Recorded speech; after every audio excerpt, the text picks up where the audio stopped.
సీమలో ఏ ఒక్కడు కత్తి పట్టకూడదని నేనొక్కడిని కత్తి పట్టా. పరపతి కోసమో పెత్తనం కోసమో కాదు. ముందు తరాలు నాకు ఇచ్చిన బాధ్యత. నాది ఫ్యాక్షన్ కాదు, సీమ మీద ఎఫెక్షన్.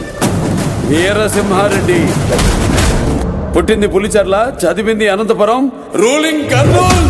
10 నిమిషాల్లో క్లోజ్ అయ్యే ఏ పబ్ దగ్గరికైనా వెళ్ళి నిలబడు, అక్కడ నీకో ಸ್ಲೋಗನ್ ವಿನಿಪಿಸುತ್ತದೆ. ನಮಸ್ಕಾರ ಫ್ರೆಂಡ್ಸ್, ಇವತ್ತಿನ ವಿಡಿಯೋದಲ್ಲಿ ನಾವು ನೋಡೋದು 2023ರಲ್ಲಿ ಬಿಡುಗಡೆ ಆಗಿರುವಂತಹ ತೆಲುಗು ಆ್ಯಕ್ಷನ್ ಎಂಟರ್ಟೈನ್ಮೆಂಟ್ ಸಿನಿಮಾವಾಗಿರುವಂಥ ವೀರಸಿಂಹಾರೆಡ್ಡಿ ಬಗ್ಗೆ ಮಾತಾಡ್ತಿರೋದು.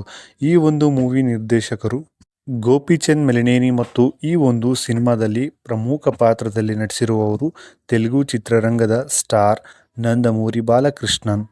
ಹಾಗೆ ನಾಯಕಿಯಾಗಿ ಶ್ರುತಿ ಹಾಸನ್ ಅವರು ಸಹ ಈ ಒಂದು ಮೂವಿಯಲ್ಲಿ ನಟಿಸಿದ್ದಾರೆ. ಈ ಒಂದು ಚಿತ್ರದ ಮ್ಯೂಸಿಕ್ ಬಗ್ಗೆ ನೋಡುವುದಾದರೆ ಥಾಮನ್ ಎಸ್ ಅವರು ಈ ಒಂದು ಮೂವಿಗೆ ಮ್ಯೂಸಿಕನ್ನು ನೀಡಿದ್ದಾರೆ. ಈ ಒಂದು ಸಿನಿಮಾ ಮುಖ್ಯವಾಗಿ ಆ್ಯಕ್ಷನ್, ಫ್ಯಾಮಿಲಿ ಪ್ರಮೋಷನ್ ಮತ್ತು ಮಾಸ್ ಎಂಟರ್ಟೈನ್ಮೆಂಟ್ ಅನ್ನು ಒಟ್ಟಿಗೆ ನೀಡುವ ರೀತಿಯಲ್ಲಿ ಮಾಡಲಾಗಿದೆ. ಈ ಒಂದು ಚಿತ್ರದ ಕತೆ ಜೈ ಎಂಬ ಯುವಕನ ಸುತ್ತ ತಿರುಗುತ್ತಿರುತ್ತೆ. ಜೈ ವಿದೇಶದಲ್ಲಿ ತನ್ನ ತಾಯಿಯೊಂದಿಗೆ ಸಂತೋಷವಾಗಿ ಜೀವನ ನಡೆಸ್ತಿರ್ತಾನೆ.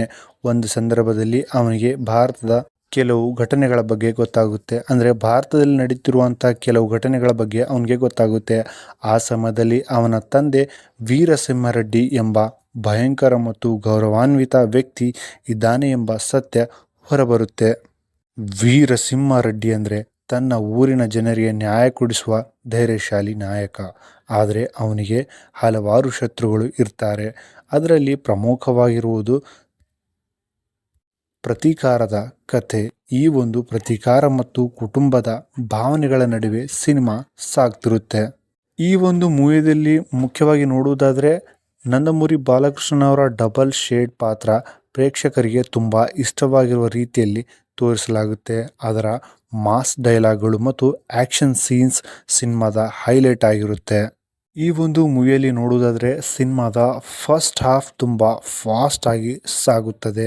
ವಿಶೇಷವಾಗಿ ಇಂಟ್ರೋ ಸೀನ್ ಮತ್ತು ಫೆಟ್ ಸಿನಿಮಾಗಳು ಮಾಸ್ ಪ್ರೇಕ್ಷಕರಿಗೆ ತುಂಬ ಇಷ್ಟವಾಗುವಂತೆ ಮಾಡಲಾಗಿದೆ. ಸೆಕೆಂಡ್ ಹಾಫ್ನಲ್ಲಿ ಕುಟುಂಬದ ಎಮೋಷನ್ ಮತ್ತು ಫ್ಲ್ಯಾಶ್ ಬ್ಯಾಕ್ ಕಥೆಯನ್ನು ಮುಖ್ಯವಾಗಿರುತ್ತದೆ.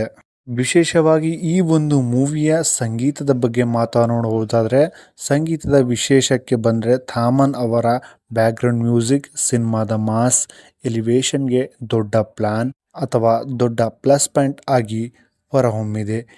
ಕೆಲವು ಹಾಡುಗಳು ಕೂಡ ಪ್ರೇಕ್ಷಕರಿಗೆ ಚೆನ್ನಾಗಿ ಇಷ್ಟವಾಗಿವೆ. ಅಷ್ಟೇ ಅಲ್ಲದೆ ಈ ಒಂದು ಮೂವಿಯಲ್ಲಿ ವಿಶೇಷವಾಗಿ ನಾವು ನೋಡೋದಾದರೆ ಸಿನಿಮಾದಲ್ಲಿ ಕೆಲವು ಮೈನಸ್ ಪಾಯಿಂಟ್ಗಳು ಸಹ ಇವೆ. ಕತೆ ಕೆಲವು ಕಡೆ ಪ್ರೆಡಿಕ್ಟಿಬಲ್ ಆಗಿ ಕಾಣಿಸುತ್ತದೆ. ಕೆಲವು ಸೀನ್ಸ್ ಸ್ವಲ್ಪ ಲಾಂಗ್ ಇರುವಂತೆ ಅನಿಸ್ಬಹುದು. ಒಟ್ಟಾರೆಯಾಗಿ ಹೇಳುವುದಾದರೆ ಈ ಒಂದು ಮೂವಿಯಲ್ಲಿ ವೀರಸಿಂಹಾರೆಡ್ಡಿ ಒಂದು ಪಕ್ಕಾ ಮಾಸ್ ಎಂಟರ್ಟೈನರ್ ಸಿನಿಮಾ. ವಿಶೇಷವಾಗಿ ಬಾಲಕೃಷ್ಣ ಅವರ ಫ್ಯಾನ್ಸ್ಗೆ ಈ ಒಂದು ಸಿನಿಮಾ ಖಂಡಿತವಾಗಿ ಇಷ್ಟವಾಗಿರುತ್ತೆ. ನಿಮಗೆ ಆ್ಯಕ್ಷನ್, ಮಾಸ್ ಡೈಲಾಗ್ಗಳು ಮತ್ತು ಫ್ಯಾಮಿಲಿ ಎಮೋಷನ್ ಇರುವ ಸಿನಿಮಾಗಳು ಇಷ್ಟವಿದ್ದರೆ ಈ ಒಂದು ಸಿನಿಮಾನ ನೀವು ಖಂಡಿತವಾಗ್ಲೂ ಮಿಸ್ ಮಾಡದೆ ನೋಡಬೇಕು. ಈ ಒಂದು ಮೂವಿಯ ಬಗ್ಗೆ ಹಾನೆಸ್ಟಾಗಿ ಹೇಳ್ಬೇಕಂದ್ರೆ ಸಖತ್ತಾಗಿರೋಂಥ ಮೂವಿನೇ ಅಂತ ಹೇಳ್ಬೋದು. ಈ ಒಂದು ಸಿನಿಮಾದ ಮುಖ್ಯ ಪಾತ್ರದಲ್ಲಿ ನಂದಮೂರಿ ಬಾಲಕೃಷ್ಣನ್ ಅವರು ಕಾಣಿಸ್ಕೊಂಡಿದ್ದಾರೆ. ಹಾಗೆ ನಾಯಕಿಯಾಗಿ ಶ್ರುತಿ ಹಾಸನ್ ಸಹ ಈ ಒಂದು ಮೂವಿಯಲ್ಲಿ ಕಾಣಿಸ್ಕೊಂಡಿದ್ದಾರೆ.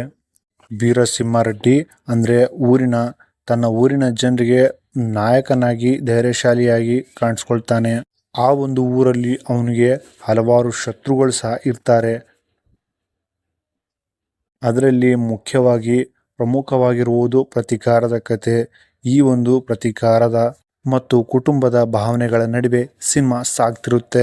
ಫೈನಲ್ ಆಗಿ ಹೇಳಬೇಕಾದ್ರೆ ನಿಮಗೆ ಆ್ಯಕ್ಷನ್, ಮಾಸ್ ಡೈಲಾಗ್ ಮತ್ತು ಫ್ಯಾಮಿಲಿ ಎಮೋಷನ್ ಇರೋಂಥ ಸಿನಿಮಾಗಳು ಇಷ್ಟವಿದ್ದರೆ ಖಂಡಿತವಾಗ್ಲೂ ನೋಡಲೇಬೇಕು. ಕೊನೆಗೂ ಹೇಳಬೇಕಂದ್ರೆ ಇದು ನನ್ನ ವೀರಸಿಂಹಾರೆಡ್ಡಿ ಮೂವಿಯ ರಿವ್ಯೂ. ನಿಮಗೆ ಈ ಸಿನಿಮಾ ಹೇಗೆ ಅನಿಸ್ತು ಅನ್ನೋದನ್ನು ಕಾಮೆಂಟಲ್ಲಿ ತಪ್ಪದೇ ತಿಳಿಸಿ. ಈ ವಿಡಿಯೋ ಇಷ್ಟವಾದರೆ ಲೈಕ್ ಮಾಡಿ, ಚಾನಲ್ಗೆ ಸಬ್ಸ್ಕ್ರೈಬ್ ಮಾಡಿ, ಹಾಗೆ ತಪ್ಪದೇ ಬೆಲ್ ಐಕನನ್ನು ಒತ್ತುವುದನ್ನು ಮರೆಯಬೇಡಿ. Thank you so much. ಸಿಗೋಣ ನೆಕ್ಸ್ಟ್ ವಿಡಿಯೋದಲ್ಲಿ.